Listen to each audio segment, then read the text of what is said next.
Bonjour et bienvenue dans la présentation de mon projet professionnel. À travers cette vidéo, je vais vous présenter mes différentes expériences ainsi que les recherches que j'ai pu mener au cours de cette deuxième année de STAPS. Donc voici le sommaire de cette vidéo. Donc premièrement, je vais vous parler de ma stratégie de professionnalisation. Ensuite, je vous présenterai le stage que j'ai effectué au cours de ma deuxième année de STAPS. Et pour finir, je parlerai de mes perspectives pour les années à venir. Donc tout d'abord, la stratégie de professionnalisation. Donc, je vais vous présenter le secteur dans lequel je souhaite évoluer. Donc, il s'agit du secteur TLS, donc tourisme et loisirs sportifs. C'est un secteur difficile à délimiter puisqu'il correspond à l'offre de services liée à l'activité sportive de loisirs dans le cadre du tourisme, mais également à l'offre de services liée à l'activité sportive de loisirs hors cadre du tourisme en règle générale.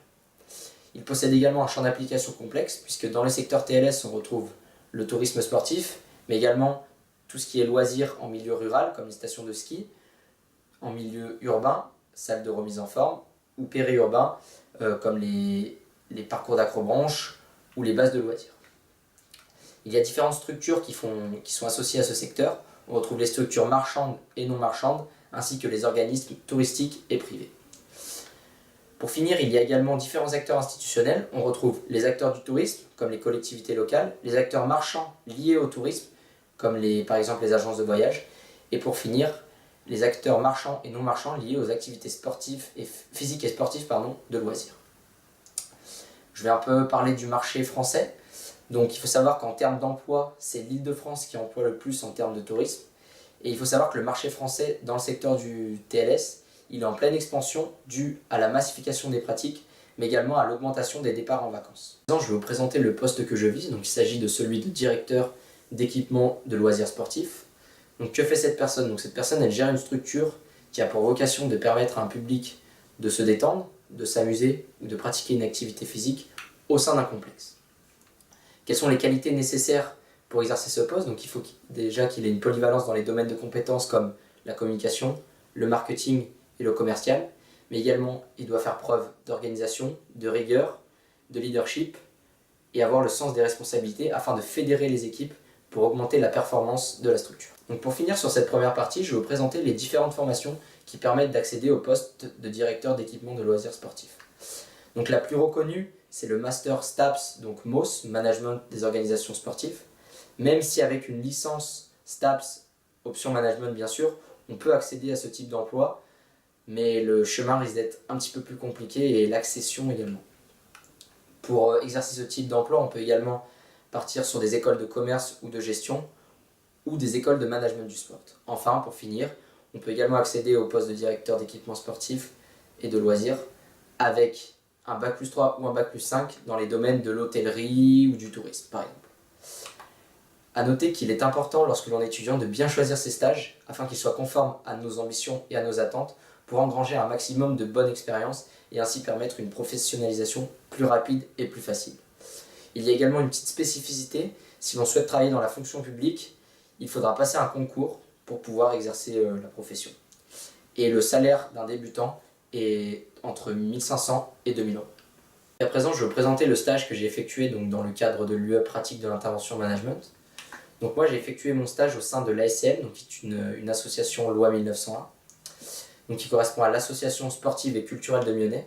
Elle comporte 9 sections sportives et culturelles et moi j'ai été affilié à la section courir et marcher. Donc qu'est-ce que j'ai fait durant mon stage? Donc je faisais partie du groupe de bénévoles qui participait à l'organisation de la Galopin. Donc la Galopin, c'est une course à pied qui se déroule donc chaque année depuis 5 ans et cette année elle sera le 30 juin 2019. C'était pour moi une expérience très enrichissante puisqu'elle m'a permis tout d'abord de prendre contact avec le monde associatif, mais également d'emmagasiner de l'expérience dans divers domaines comme par exemple la recherche de sponsors. Il y a une petite spécificité, c'est que je dois être présent le jour J, donc le 30 juin 2019, pour aider au bon déroulement et à la mise en place de l'événement et aussi accueillir les sponsors qui auront répondu favorablement à l'invitation. Donc là, je vais vous parler de mes missions et des objectifs. Donc moi, j'avais 4 missions. Donc la première était la recherche de sponsors. Donc le résultat attendu, c'était que je trouve 5 sponsors supplémentaires. J'avais également la recherche de cadeaux. Donc ce qui était attendu de moi, c'était que je trouve 5 cadeaux différents pour les coureurs.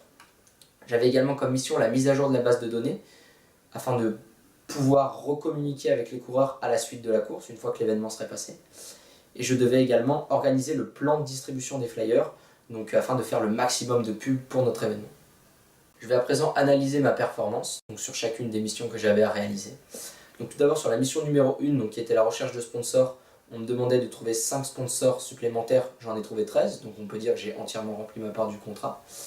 Ensuite, concernant la recherche de cadeaux, on me demandait également de trouver 5 cadeaux différents, j'en ai trouvé 10, donc là aussi la mission a été validée et dans les temps, et ma tutrice était d'ailleurs relativement contente.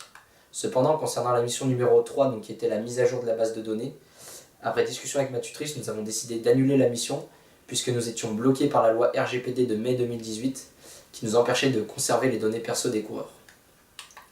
Pour finir, concernant la mission numéro 4, qui était le plan de distribution des flyers, j'ai établi une liste de 50 courses qui se déroulent dans la région et dans le département de l'Ain, afin d'aller distribuer nos flyers et faire un maximum de pubs pour notre événement. Enfin, vu que je n'avais pas pu réaliser la mission numéro 3, donc qui était la mise à jour de la base de données, j'ai proposé à ma tutrice de la remplacer par la modification du dispositif de sponsoring, en leur proposant de créer un book avec des packs à l'intérieur, donc pack or, pack argent et pack bronze, selon lesquels à chaque fois il y a un montant minimum pour chaque pack et un avantage sur la visibilité différent selon les packs. Puisque lorsque j'étais confronté aux sponsors, beaucoup me demandaient quel était le montant minimal et je ne savais pas quoi leur répondre. Donc là, comme vous pouvez le voir, donc ceci est le flyer de cette année, avec notamment donc sur le côté droit tous nos sponsors et partenaires qui nous ont aidés à réaliser cet événement. Donc pour finir, donc dans cette troisième partie, je vais vous présenter mes perspectives pour les années à venir dans un futur assez proche de 3 à 4 ans. Donc, tout d'abord, l'année prochaine, je souhaite m'orienter vers une L3 Management du sport, avec un stage dans le secteur TLS pour découvrir ce secteur. Ce que j'aimerais également, c'est que si mon stage se déroule bien et que mes supérieurs sont contents de moi, c'est continuer le stage en tant que job d'été pour pouvoir soit continuer le projet que j'aurai, soit en démarrer un nouveau et ainsi accumuler un maximum d'expérience dans ce secteur. J'ai également comme projet d'approfondir l'anglais et l'espagnol en prenant des cours donc personnellement pour moi.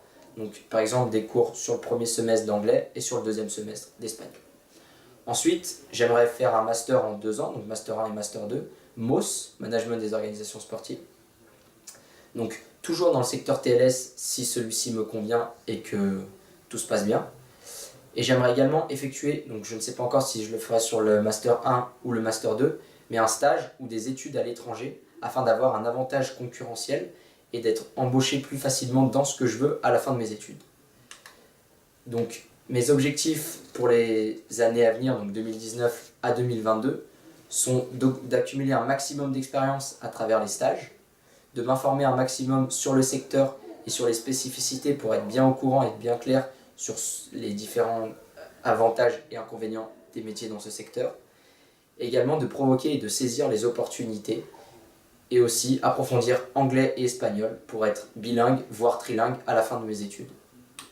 Je vous remercie de votre attention.